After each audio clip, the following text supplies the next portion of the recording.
it's me because I'm going to be recording live. By the way, everybody, my part of the class, I record on YouTube. So if anybody wants to go back and hear it or share it with someone else, they can do so by going to YouTube. My channel's still Yiska Levinson because I don't know how to change that. And it would say Torah Class 2021. This would be class number 6 today. So I wanted to start the class with an excerpt from Bereshit or Genesis, depending on what language you want. And it says, and his wife peered behind him, and she became a pillar of salt. Most people who study Torah would know who we're talking about. This woman disobeyed the commands that Hashem gave, and so ended up becoming a pillar of salt. So what am I talking about today? I'm talking about the power that was instilled in women for a purpose. And women were, according to Torah, women were created on a higher spiritual level. Why?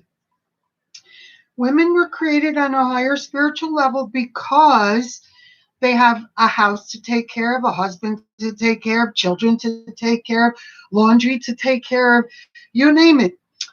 We wake up in the morning, and if we're what we're supposed to be according to Torah, we're nonstop. And that's why the Torah says that there is no home without a woman. The woman makes the home. And if you want to know references on all this, I'm sure my husband can bring them up to you in 2 seconds.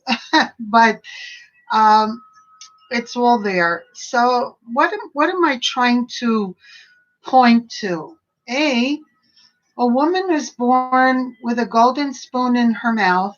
She has such access to elevation that it's phenomenal, but she has no time most of her life to even think about it or access it, which is a shame, because even if you take just a half hour in the morning and a half hour in the evening, you'll get somewhere. And I didn't know all these things when I was younger, but Baruch Hashem, the Eibishter revealed so much to me. And now, after learning for many years, and I've spent mega time, I was addicted to Torah study. When I first made Shuvah, I couldn't take my face away from the book. Thank God I didn't have too many responsibilities at that time. So I was able to spend a lot more time studying, and that's what caught me up pretty quickly. But to get back to what I'm teaching today, it's like a woman is born with a golden spoon in her mouth. She's born with diamonds and rubies and everything, but she doesn't know the value of those things. So the first thing is for a woman to realize what she was born with and the value of what she has. And then to pursue she cannot be irresponsible in her home, but she should pursue whatever she can. You know, where there's a will, there's a way. In other words, everybody says, oh, I don't have time. But what they don't have time for is because they don't make time. And a person, if they find a priority in something, if you tell them they go down the block and they're going to collect $10,000, all of a sudden they have the time to go down the block, if you know what I mean. So bottom line that I'm telling you is that it's very important, super important, to get our priorities straight. Everybody needs to study Torah, not just men. And Baruch Hashem, that when you have a husband, he can daven for you or with you or whatever. But the studying is what, David HaMelech said in chapter 16 of Tehillim, I will meditate on the word of Hashem day and night and not let it part from my lips. I believe it's let me see, chapter 16, verse 7, I believe. Um, so what they say is Shiviti. That's the Shiviti Hashem. Anyway, uh, how do you do that? How do you meditate on the word of Hashem day and night and not let it part from your lips? And it says there, then Hashem will make your ways prosperous. So does that mean money? No, prosperous is everything, physical, spiritual, and all aspects of life. Prosperity will come. When I can tell you that years ago, I used to be like a lot of people tell me, I pray for things and there's no answers, Well, you know what it was? I wasn't connected well, because now that I am connected, I even asked for a parking spot at Walmart and it opens up. Okay? Even something so small. So I chew off the ear of the Abishter all day, every day. I talk to him about everything, and today especially that it's my birthday, and you have a very special power for blessing. I'm with nonstop talking to the Abishter about everything I want him to bless in this world, including all the children who are off the derrick, that Hashem should send out angels to bring them back, should send them dreams to make them cholish for the Avishter, to make them hungry and thirsty for the Torah. And there's nothing impossible for Hashem. And we have to do these things. We have to pray for others. We have to pray for our nation. There are so many Chilonim in Israel. Oy, and we won't even go there. So there's plenty of things to daven for. And what does the Torah say? When you daven for someone else, the first prayers that get answered are yours. Okay? So definitely worth it, It's worth what it costs. I also wanted to point out in the Torah, in Bereshit chapter 21, that Hashem tells Abraham Avinu, listen to your wife, listen to Sarah. So what is that? Too many women are gossipers and blah, blah, blah, blah, blah. And who wants to listen to that? I personally go to the women's side of the shul, and I can't handle it either. Women have to learn that words, first of all, according to what I read years ago, a person's words are counted, like they're given a certain amount of words for their life, and when they use them up, their life finished. Well, I believe that mine are endless and countless, because I have a lot of work to do in this world. I don't have time to go anywhere. But in any case, it's very important that our words are well chosen. So that brings us back to the point of discernment. What is discernment? Discernment, judging your thoughts, can stop a person from getting ill, because they stop thinking about the fact that they could have symptoms. Chas v'shalom. Discernment helps not to allow anger into your life, because you judge what you heard and how you're going to respond according to Torah before you respond. And if you can't hold back, run to the bathroom and lock yourself in until you cool off. But don't say or do anything else. Anger is avodah zarah. It's one of the worst sins. We don't want to go there. We need discernment, especially in a husband and wife situation, because the Yetzer Hara would love to have a party by making these two argue and fight. And you can stop that. You can stop him. You can throw him in a chair and tie him up and gag him. Can I share a story with you, Brother? Yes, you may.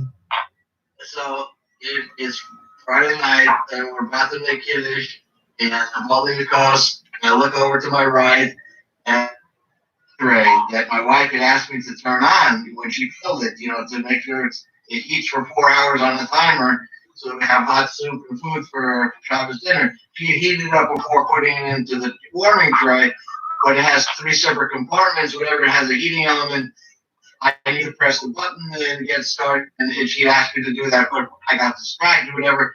So I'm making a Kiddush. I look over and I said, Dana, you're not going to believe this. I turned the hot tray on. So we could have it could have started off a whole snowball effect of finger pointing and all this kind of stuff. But instead, we turned the negative into positive. We said, let's not do the fish first, we'll do the soup first. The soup was a little bit lukewarm, but it was still not cold.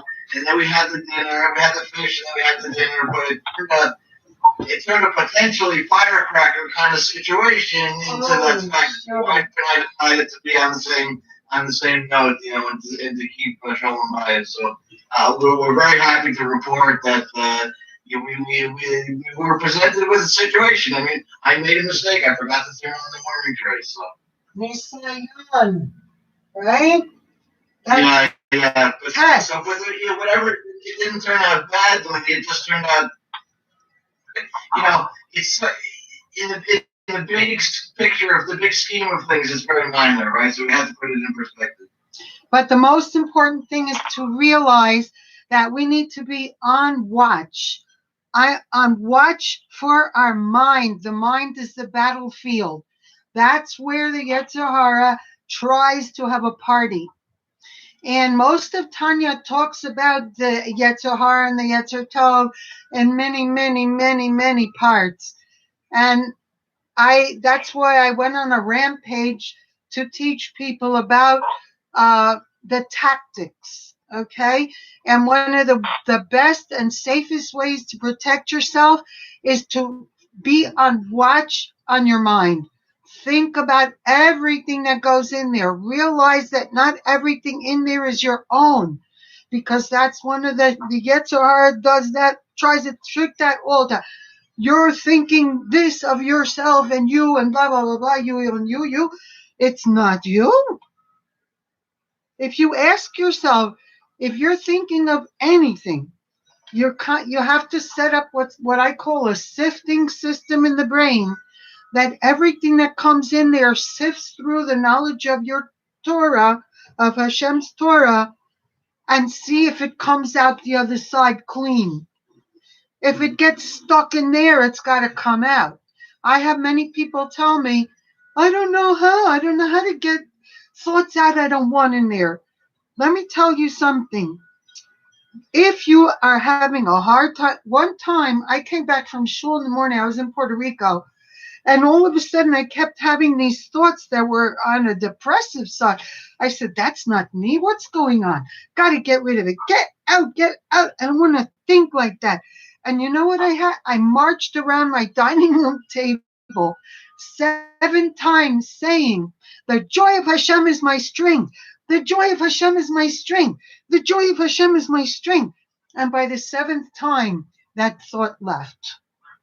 And then I started hearing, the song, Oh Hanukkah, come light the menorah. Anyway, and then at the end it would be 2x4 trying to make, stupid words there.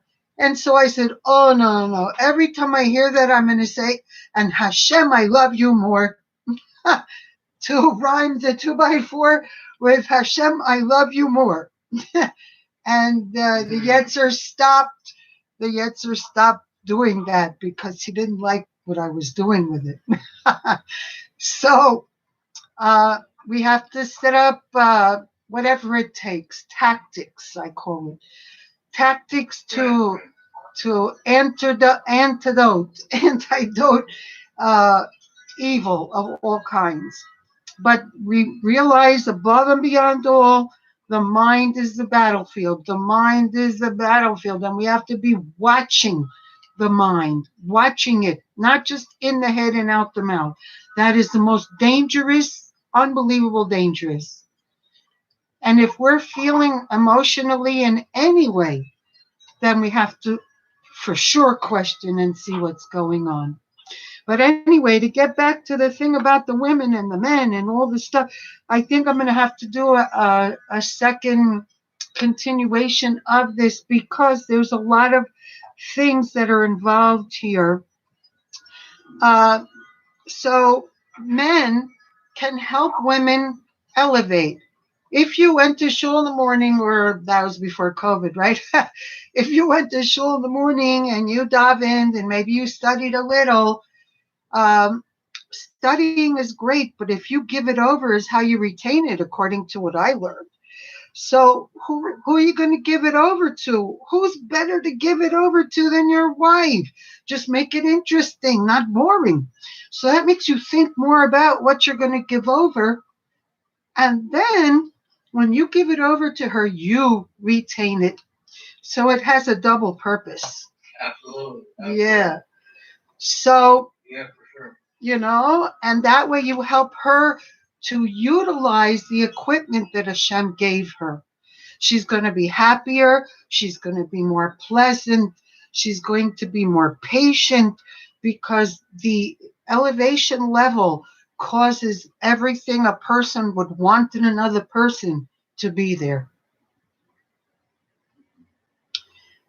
Right. Thank you, Robinson. Baruch Hashem. So,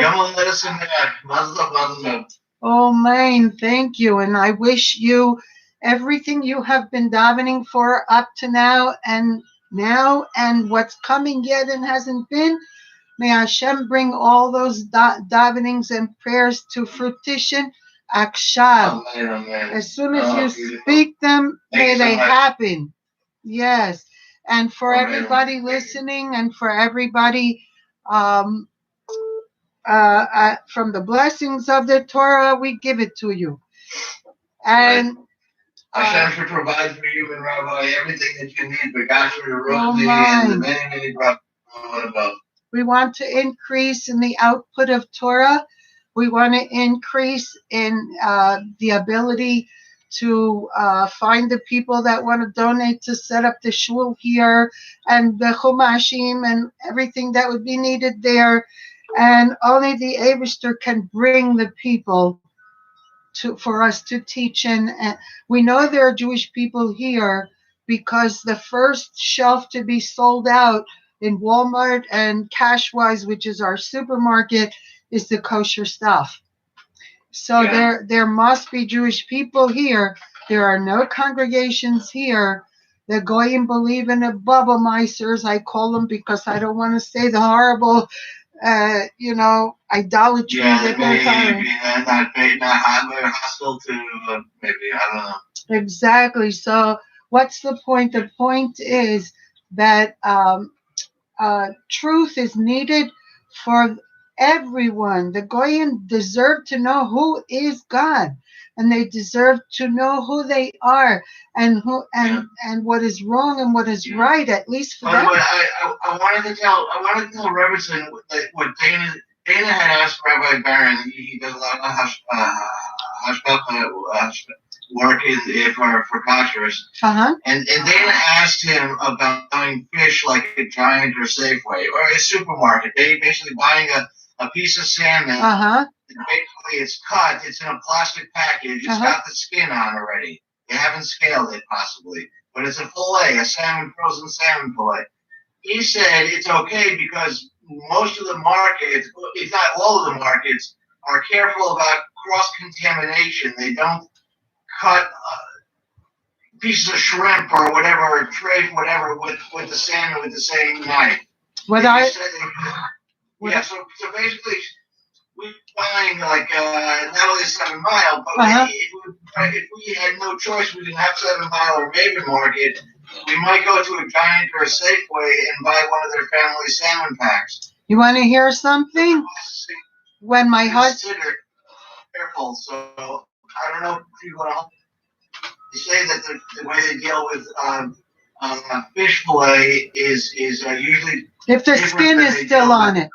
If the skin is still on it, you're safe. Nowadays, the governments make laws for...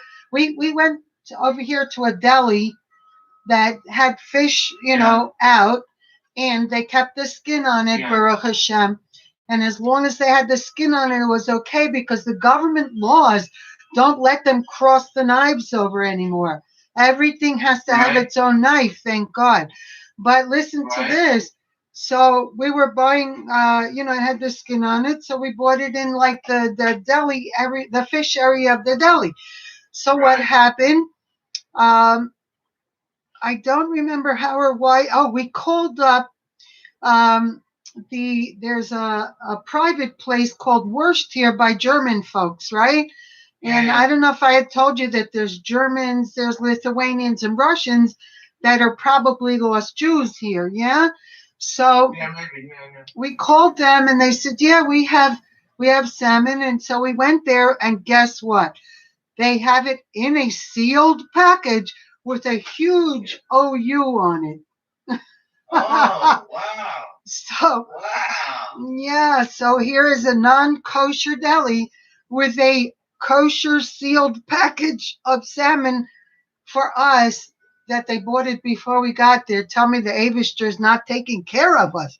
He is. Wow, beautiful. Wonderful. I'm so glad to hear. That's wonderful. And then, and it's so nice to have for a Suda. It's so nice to have for a no, we do Suda. that every Friday night. And then I went to call, I used to work for Wise Kosher in Brooklyn, yeah, when I was there.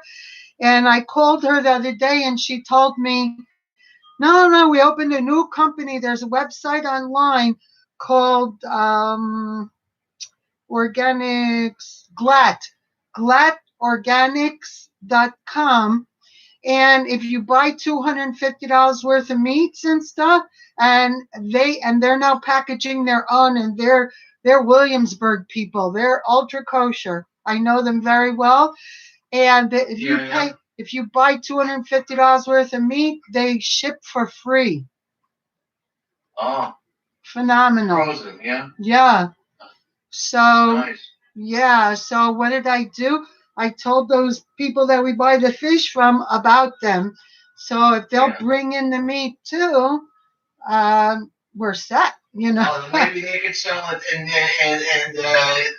basically they could be your distributor. So here's what I told them.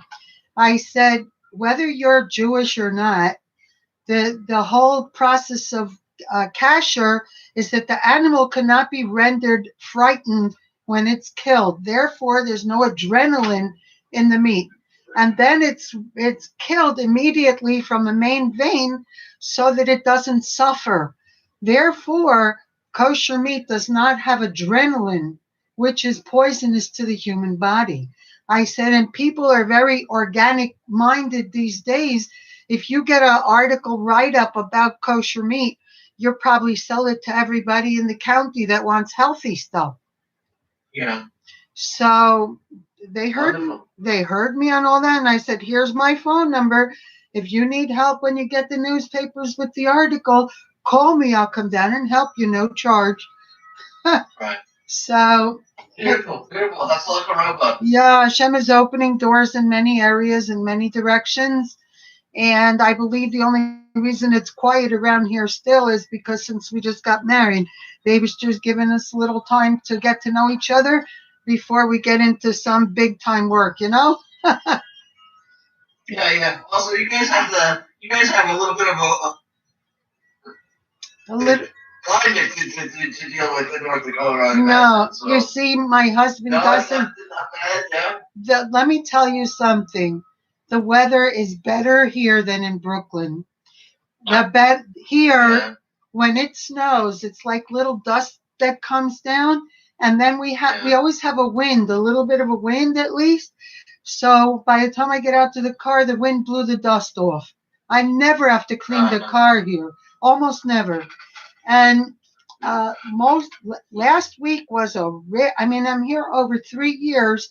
Last week was the first time it was too cold to go out for me, because I judge, I'm not going out if it's like, 20 below.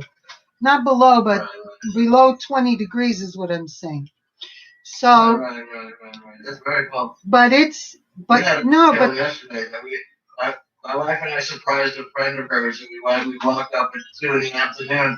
We walked up the hill we walked about a mile, 3/4 of a mile. We went to her, my friend, Dana's friend's apartment, and we brought a whole spread. We brought the whole lunch, the yayin, the challah, the fish, the salads, and we had a beautiful Shabbos Suda.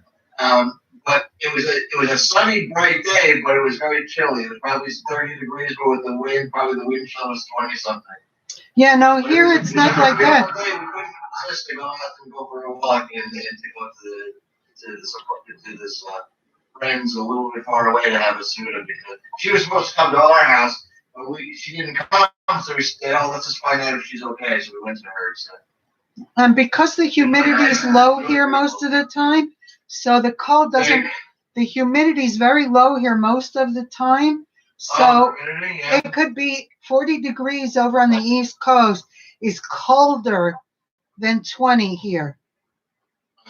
Yeah. So just to give you an idea, the weather, it's been sunny every day. Right now the sun is out. There's no snow outside and it's a beautiful day. And right now, the last I checked, it's going to... It's his birthday. It has to be a beautiful day. No, and it's like 45, 50 degrees today here. Okay. Yeah, no, it's awesome, man. I pray for that and Hashem hears. But anyway, I want to wish anybody questions, good comments, anything. Anybody want to say anything from the class? Anybody still there? Okay. So I want to wish everybody a bracha tzlacha b'simcha day. And that has extra power because of my birthday. And we hope to see you again tomorrow at 6 o'clock is the next class of my husband. And 6:30, please. I'm sorry? 6:30. 6:30. Yeah, you're right. And it's better for us at 6:30 because we're 2 hours earlier. But in any case, anybody who does not have the link or whatever or the phone number, please contact me. I'd be more than happy to give you whatever you need. We are now broadcasting on 3 things: on the phone, on Zoom, which does not record, and then I record my class on YouTube. It goes live and then it is a recorded class. If you want the link to make it faster to find, just let me know one way or the other. Call me, text me, email me. I have all facilities available. And I wish everybody shalom uvracha. Thank you very much. Thank you. Oh, man, you're welcome. Is this Mitzia? Yeah, yes. Okay, call me after the class, okay? Sure, I will. Okay. Thank you so much. I wish you many blessings. It's my birthday today. They say when it's your birthday, you get extra power for blessings. So I wanted to give you extra blessings. Thank you so much. Thank you. You're welcome. We'll talk soon, hon. Yeah. Shalom, shalom. Shalom. Okay, my husband. And thank you all for tuning in. I hope you enjoyed the class. We're going to have to continue this women's thing since I didn't get it all in there today. But tomorrow at 6:30 New York time, my husband starts, and about 6:50 New York time, I'll come in and see if we finish what we started. Yeah? Shalom, shalom. And as it's my birthday, I bless you all with every heavenly blessing here and there.